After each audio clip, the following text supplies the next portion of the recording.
Eu não tenho uma formação como tal, vamos dizer, académica ou alguma coisa assim, né? A minha formação é toda autodidata, por prática, experiência, imitação, digamos, influência. Eu cresci numa casa onde a música, a fotografia sempre estiveram muito presentes, o cinema, mesmo o desporto, enfim, uma série de coisas. Nós éramos uma família muito ativa neste aspecto. O meu pai é jornalista e na altura ele gostava de fotografar os momentos em família e tal. E como eu sou a primeira filha, quando não fosse ele a fotografar era eu. Então muito cedo entrei em contacto com uma câmara fotográfica e ter aquelas noções de como devia enquadrar e o que é que devia priorizar quando estivesse a fotografar. Musicalmente também crescemos sempre a ouvir música do mundo inteiro, com maior incidência para a música africana e brasileira. Eu não sei se me considero ativista, se calhar acabo sendo. As pessoas é que assim o fazem, né? Talvez pelo meu posicionamento, essa parte mesmo que eu friso sempre de querer mudar um pouco do que eu acho que esteja a ser feito de forma injusta, mas é algo que me é natural. Eu naturalmente primo pelo equilíbrio, pela equidade, porque lá está, a influência africana, principalmente da zona da África de onde eu sou, que é a parte austral, a parte mais a sul, existe a filosofia Ubuntu, que basicamente diz: eu sou porque nós somos. Eu sozinha não consigo ser ou estar bem se as pessoas à minha volta não estiverem. Então, naturalmente, eu tenho esta tendência a agir dessa maneira. É uma coisa que foi acontecendo não conscientemente, pelo menos da minha parte. Mesmo o ser artista, eu não acordei um dia e pensei, vou ser artista. Sei lá, a forma como eu decidi expressar-me, as minhas inquietações, podia ser de outra forma, mas acabou sendo com a fotografia inicialmente, depois o vídeo. Eu recentemente também passo som em eventos e tal, as pessoas dizem DJ, eu não me considero DJ ainda, considero-me uma selecta. E a minha seleção musical é muito consciente. Eu seleciono músicas do meu continente, da minha realidade, não necessariamente só música africana, mas música negra feita na diáspora, que tem alguma mensagem a passar ao mundo. Não só para os negros, mas para toda a gente. Seja a nossa história, a nossa vivência, piadas, humor, enfim, qualquer coisa que esteja ligada a nós, eu vou priorizar quando estou a falar de música. E na arte, na outra parte já mais fotografia e vídeo, mostro o que eu vejo, né? E aquilo que eu aprendo. Se eu acho que me faz bem saber dessas coisas, eu penso que partilhar seria o mais sensato, porque há muita gente que se calhar está interessada no mesmo tipo de descoberta, no mesmo tipo de conteúdo, não sabe por onde começar e talvez vendo o meu exemplo seja um caminho para essas pessoas também. As minhas influências, como eu disse inicialmente, partiram mesmo da família. A parte da fotografia, o meu pai. Depois há uma outra parte minha que muito interessada também em trabalhos manuais, pintura, e eu sinto que é mais do lado da minha mãe. Ela tem muito jeito para essas coisas, embora não explore tanto. Ela é enfermeira, está na área da saúde, agora é psicóloga, mas quando ela se dedica a essa parte, é muito bem sucedida e eu acho que tenho isso dela também. Eu há uns anos fiz uma exposição de artes plásticas, experimentei algumas coisas, algumas técnicas, pintura, alguma colagem, costura, transfer, enfim, uma série de técnicas e correu bem, mas eu senti que não era por aí, então fiquei mais focada só na fotografia, mas atualmente tenho feito recurso a essa parte inicial. Então tenho misturado um pouco de tudo que tenho e percebo como técnica. O facto de ser mulher, para mim é mágico. Ser mulher é mágico.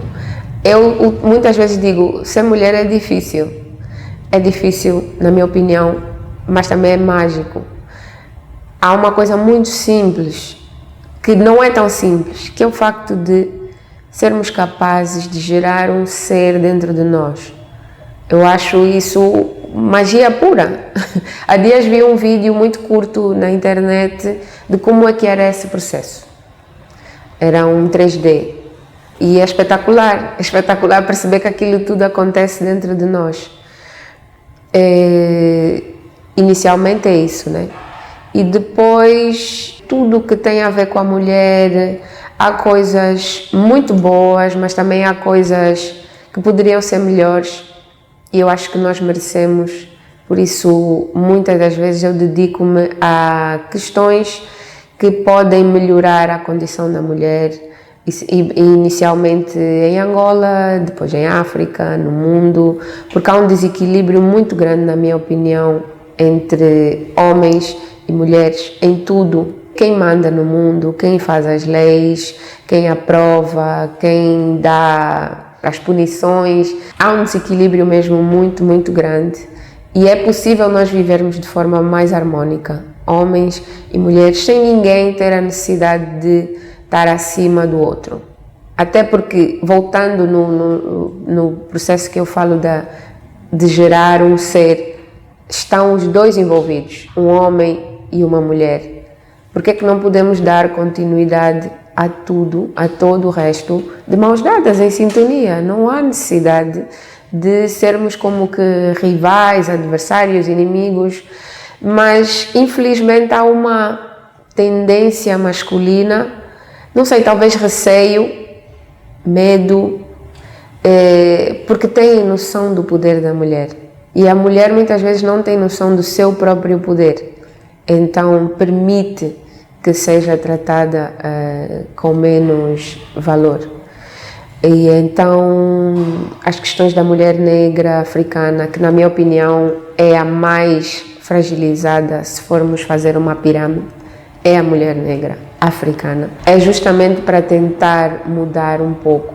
Eu sei que enquanto eu viver, mesmo que eu viva 100 anos, muita coisa vai continuar a ser como está, não vai se calhar impactar tanto, mas eu vou pelo menos partir para outro plano com a sensação de dever cumprido. É algo que eu tenho descoberto ainda. Sinceramente, é uma arte muito rica, complexa, que por alguma ignorância mesmo da minha parte eu pensei que fosse muito mais simples, mas não é. A fotografia em si também é bela, o resultado de toda a dedicação à arte por trás, né? Eu acho então que as duas coisas são importantes e complementares. O projeto está inserido num projeto global de um fotógrafo francês, o JR. Ele é francês, iniciou mesmo na sua área e tal, mas foi expandindo para várias partes do mundo e houve uma altura em que ele convidou fotógrafos e comunidades de artistas de várias partes do mundo a colaborar com ele e desenvolver localmente as suas fotografias, pensar em projetos, coisas de interesse local e partilhar com o mundo. No caso, Angola aderiu a esse projeto a convite dele mesmo. Na altura ele participou da conferência TED e também nós tínhamos a TEDx em Luanda, que era organizada pelo Januário Jano. A equipa do JR convidou então Luanda a aderir ao projeto. E Januário Jano convidou-me a mim como fotógrafa para desenvolver e pensar em algum tema. Ele deixou tudo nas minhas mãos e eu, muito influenciada pelo que estava a acontecer naquela altura, era uma onda de violência muito grande, de todas as formas, fosse violência doméstica, violência contra a criança, idosos, a criminalidade mais corriqueira nas ruas, enfim. Eu pensei em trazer então o tema, mas de forma mais descontraída, digamos. O que eu pensei na altura foi, bom, fazer... as crianças, quando não estão de acordo com alguém ou com alguma coisa, fazer uma careta, tipo para mostrar que reprovam aquilo, né? E então eu fui um pouco por aí, convidei as pessoas a fazerem uma cara feia, uma careta à violência. E desenvolvi o projeto assim, com a ajuda de várias pessoas amigas. A comunidade de Abadá Capoeira também ajudou muito. Na altura eu estava muito envolvida em trabalhos com eles, então a maior parte das pessoas que eu fotografei é deste grupo. E depois também fiz algumas fotos noutras províncias. Eu estava a fazer outros trabalhos fora de Luanda e fui convidando pessoas a fazer parte, a oferecerem os seus rostos e a serem fotografadas. Porque depois de fotografar, nós tínhamos que imprimir as fotos em tamanho posters, tamanhos grandes mesmo, e colar nas ruas. Então nós pensamos em duas áreas, a área mais central da cidade, a Baixa, e uma área mais periférica que foi o Kazenga, o bairro do Kazenga, o município do Kazenga. E na Baixa da cidade nós tivemos todo aquele aparato, fomos, montamos, colamos os cartazes, foi tudo muito bonito, conseguimos registrar esse momento, mas a verdade é que mal viramos as costas, os cartazes foram arrancados, não sei por que razão. E depois no outro bairro não, por exemplo, durou um bocadinho mais, as pessoas estavam mais curiosas, mas tiveram reações muito interessantes. Perguntavam se eram falecidos, se eram pessoas criminosas que estavam a ser procuradas, porque não há assim um hábito de intervenção artística na rua como tal desta forma. O que mais temos em termos de intervenção artística de rua é o grafite, os murais, mas há outro tipo de coisas que não são feitas. Mas o impacto foi bom, porque não só naquela altura, mas algum tempo depois, pessoas interessadas em passar outro tipo de mensagem com aquele mesmo método, chamaram-me a participar e a desenvolver. Por exemplo, recentemente fiz um trabalho parecido, mas era fora de Luanda, era mesmo no meio rural, e era sobre a igualdade de género. Era ir atrás de situações naquelas zonas em que homens e mulheres colaboram, fotografar isso e mostrar. E aí correu muito, muito bem. Ultimamente tem influenciado bastante. Eu confesso que inicialmente, quando decidi dedicar-me à fotografia e trazer os temas que trazia, não pensava tanto nas questões da ancestralidade. Mas nos últimos anos, sim, vamos dizer 4 anos, mais conscientemente. Eu tenho um projeto mais antigo, por exemplo, que fala da valorização do cabelo natural, mas era só isso para mim. Mas agora, com mais consciência sobre a ancestralidade e a influência em mim e no meu caminhar no mundo, eu tenho mais consciência disso e isso influencia muito. Eu, ultimamente, escolho temas diretamente ligados a isso, que me têm permitido continuar o trabalho que eu comecei, se calhar de forma mais inconsciente, que é o desse resgate, o dessa percepção sobre mim, sobre a minha negritude, a minha origem, para melhor me posicionar no mundo hoje e daqui para frente.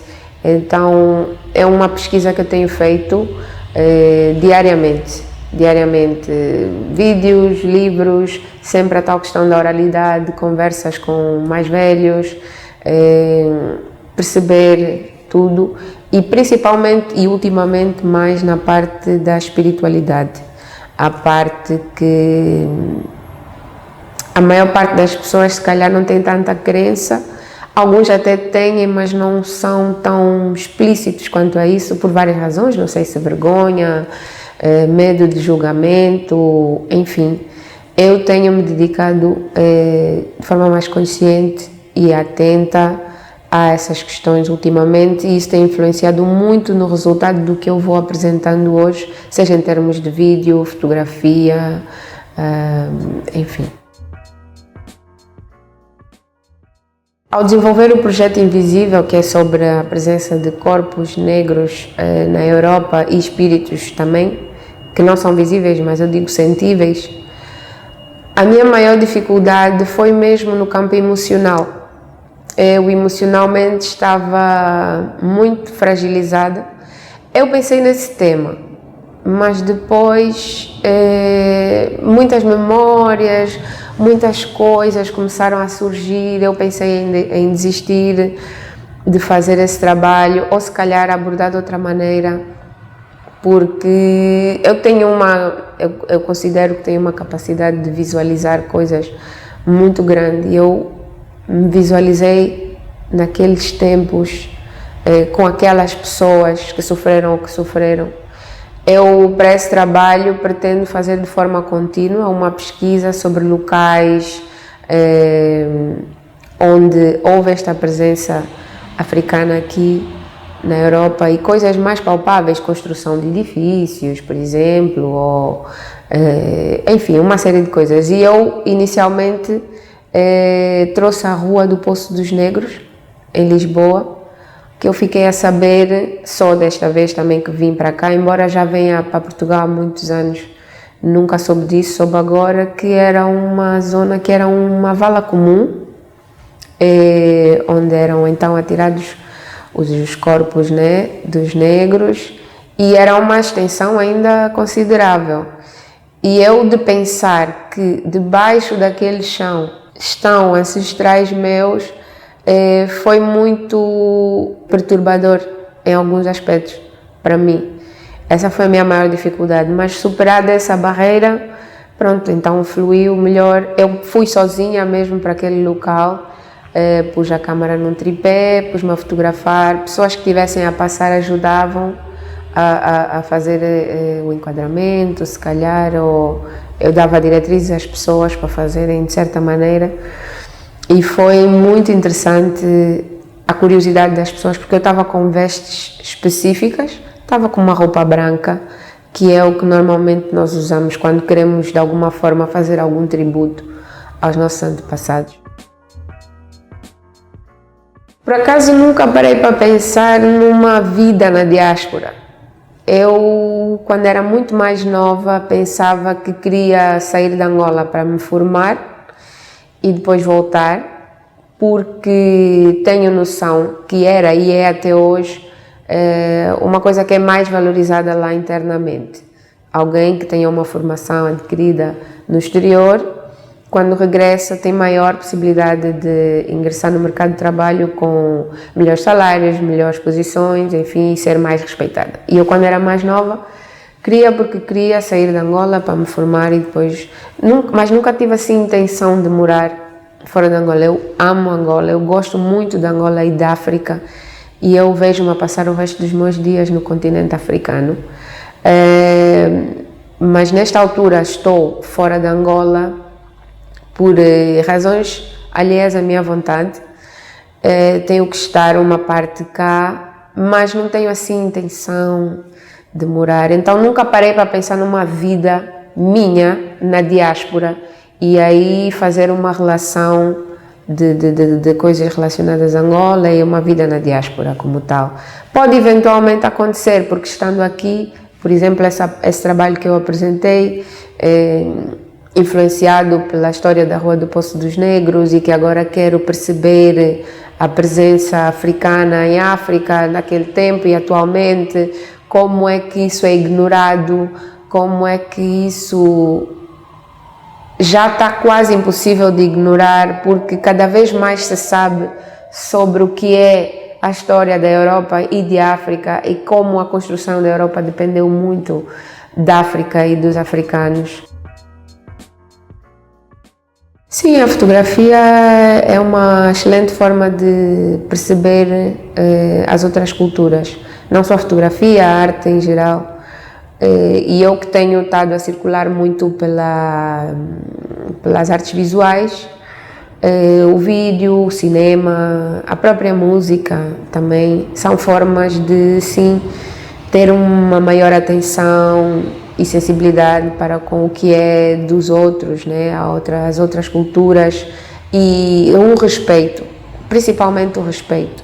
Há muito no mundo o desrespeito pelo que é a cultura das outras pessoas, de todas as partes, seja de asiáticos para africanos, para europeus, europeus para asiáticos, africanos, enfim, índios, aborígenes, principalmente nós que temos acesso à informação, à internet, vamos dizer que estamos de alguma forma privilegiados por ter esse tipo de acessos, temos uma grande tendência de ignorar a cultura alheia ou, se conhecermos o pouco que conhecermos, de desrespeitar e desvalorizar. E isso para mim é uma coisa que eu quero mudar inicialmente em mim. Eu gosto muito de viajar e sempre que viajo quero mesmo perceber os locais onde estou. Tento ao máximo não estar só naquele circuito feito para os turistas, mas sair um pouco disso, perceber as pessoas, os seus hábitos. Há coisas que para mim podem até ser absurdas, mas tentar perceber e respeitar, né? E com a fotografia tenho conseguido isso também. Artista africana contemporânea é uma definição que nos coloca numa caixa e eu sou contra caixas.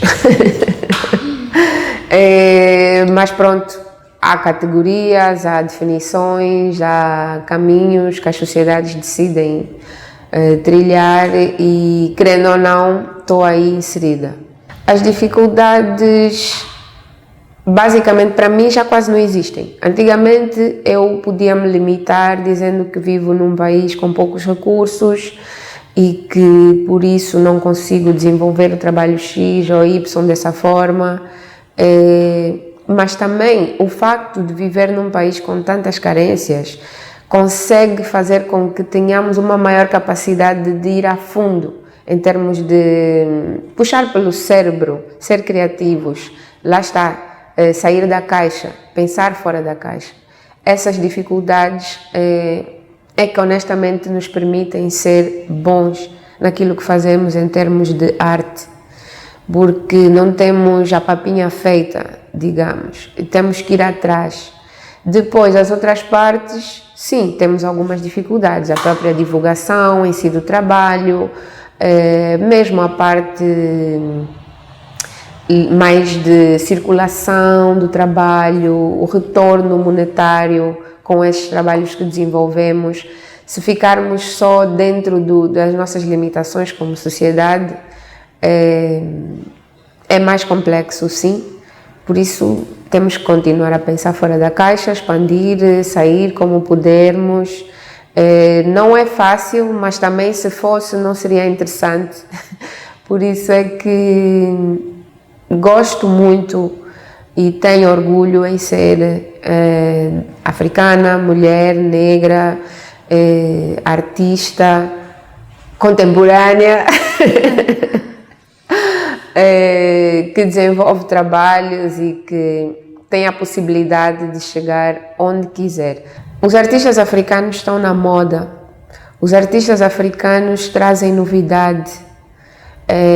A Europa, que é o palco principal da arte contemporânea, se calhar já está com alguma saturação do que sempre viu, digamos. Não sei, há espaço para os artistas europeus ainda, ou outros, asiáticos, americanos, enfim, mas os africanos, lá está, têm novidade.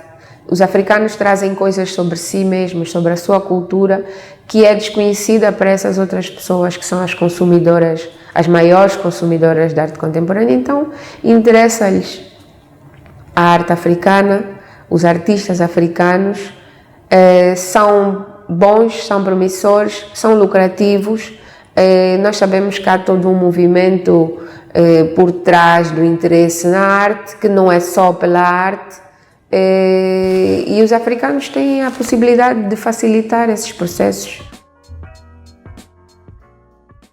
Eu tenho um projeto, por exemplo, que fiz em Angola, que é sobre o povo Axi Luanda, que é da ilha de Luanda, que é considerado como que os primeiros habitantes de Luanda, né? Quer dizer, depois dos Khoisan. É assim, mais recente, né? Então, eu tenho curiosidade sobre esta comunidade específica, porque cresci muito perto deles, embora não seja Axi Luanda, mas cresci muito perto dos Axi Luanda e tive recente interesse, por exemplo, numa crença que eles têm, que é numa deusa do mar, a Kianda, e para além deste interesse deles na Kianda, eles têm uma outra série de questões que a mim interessam, a forma como eles celebram certas coisas, nascimentos, como os rituais que envolvem a morte, são coisas que me interessam. Eu iniciei esse projeto com a crença na Kianda, pretendo dar continuidade, continuar a circular com as Xiluandas, entender as suas histórias, então é tudo uma continuidade. Tenho também o trabalho sobre os corpos negros na Europa, os espíritos negros na Europa, que vai ser contínuo. Eu comecei numa rua em Lisboa, mas há muito mais por explorar em Lisboa, em Portugal, em outras partes de Portugal, no resto do continente. Na América Latina, eu sei de, por exemplo, presença de pessoas descendentes de angolanos que estão na Colômbia, que mantêm ainda a língua quimbundo, mas já misturada com as línguas locais de lá, o espanhol e outras. Tenho curiosidade nestas questões, então é sempre uma continuidade do que eu já iniciei dentro do tema da ancestralidade e africanidade e o contributo que os africanos têm, né, no mundo como ele é hoje. Os meus trabalhos podem ser vistos online, inicialmente nas minhas redes sociais, Facebook, Instagram, canal do YouTube. Pretendo estar em desenvolvimento um site que vai trazer a coisa de forma mais completa e evoluir para outras coisas, livros, podcasts, programas de rádio, enfim. Mas para já é Indi Mateta ou Indira Mateta, Facebook, Instagram e YouTube.